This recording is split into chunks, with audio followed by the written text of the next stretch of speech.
Hello everyone, welcome back to my channel. আবার একটা নতুন ভিডিও নিয়ে চলে এসেছি।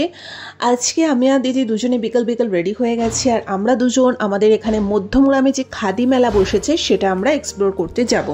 কিছু কিনি আর না কিনি, শীতের সময় এই যে সুন্দর সুন্দর বিভিন্ন মেলাগুলো বসে সেখানে কিন্তু গিয়ে একবার ঘুরে আসতে ভালোই লাগে। আর সন্ধ্যের টাইমটাতে বাড়িতে বসে থাকতেও একদম ইচ্ছে করছিল না। তো যাই হোক, আমাদের এই খাদি মেলাটা কিন্তু 25শে নভেম্বর থেকে শুরু হয়েছে, এটা 10ই ডিসেম্বর অবধি থাকবে। তোমরা তার মধ্যে ঝটপট চলে আসো, কিছু কেনো আর না কেনো একটু ঘুরে দেখতে পারো। খুব সুন্দর সুন্দর বিভিন্ন জেলা থেকে এখানে সমস্ত জিনিসপত্রগুলো আনা হয়। মেদিনীপুর, বাঁকুড়া, বীরভূম থেকে শুরু করে বিভিন্ন জায়গার জিনিসপত্র, এখানে শাড়ি, তারপরে বিভিন্ন ধরনের মধু, মানে সুন্দরবনের খাঁটি যে মধু সেই মধুটাও এখানে রাখা আছে। তাছাড়া বিভিন্ন জায়গার মালদা টালদার যে সমস্ত বড়ি টড়িগুলো পাওয়া যায়, ডালের বড়ি ফড়িগুলো, সেগুলোও এখানে রাখা থাকে। এছাড়া এই জুতিগুলো কিন্তু খুব সুন্দর ছিল, 200-250 টাকা দাম ছিল। তাছাড়া ঘি থেকে শুরু করে বিভিন্ন টাইপের আচার, ঠাকুরের জামা কাপড়, ব্যাগের স্টল ভীষণ সুন্দর। এখানে তো শান্তিনিকেতন থেকেও অনেক এসেছে, আর কিছুদিন বাদেই একটা জায়গায় যাব, সেটা এখন থেকে বলবো না কোথায় যাচ্ছি। তো যাই হোক, সেটার জন্য একটু ওয়েট করতে থাকো তোমরা।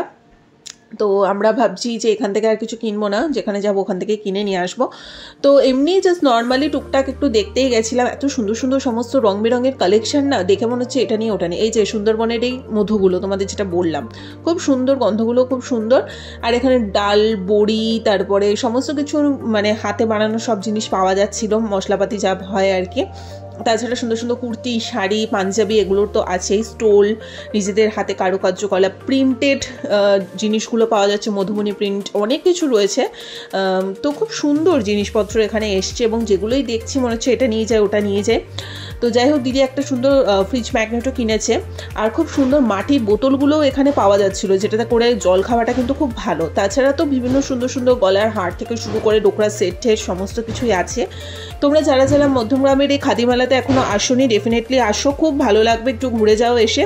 তো আমাদের তো খুবই ভালো গেছে। আর এই স্টলটাতে ভীষণ সুন্দর ঘর সাজানোর সমস্ত জিনিসপত্রগুলো উঠেছে, এবং ক্যালেন্ডারগুলো পর্যন্ত এত সুন্দর, প্লাস কি হোল্ডারগুলো যেখানে চাবি রাখা হয় সেগুলো এত কিউট, মানে কি বলবো।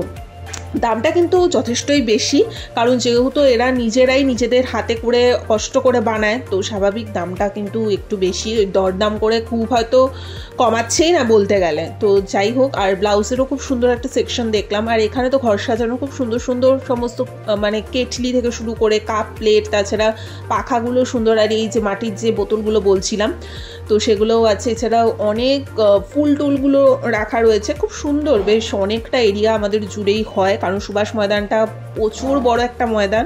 আর একপাশে চলছিল প্রোগ্রাম, মানে নাচ টাচ হচ্ছিল, নাচ গান সমস্ত সাংস্কৃতিক অনুষ্ঠান হচ্ছিল।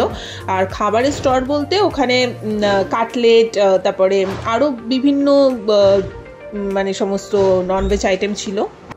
আর সব থেকে কিউট লাগলো এই মাটির বানানো এই পুতুলগুলো, কি সুন্দর। কেউ সবজি বিক্রি করছে, কেউ ফল বিক্রি করছে, মানে কেউ কুমোর মাটির জিনিসপত্র তৈরি করছে। খুব সুন্দর সুন্দর জিনিস এখানে দেখলাম। আর দিদি এই ম্যাগনেটটা কিনেছে, রবীন্দ্রনাথের কিছু একটা লেখা।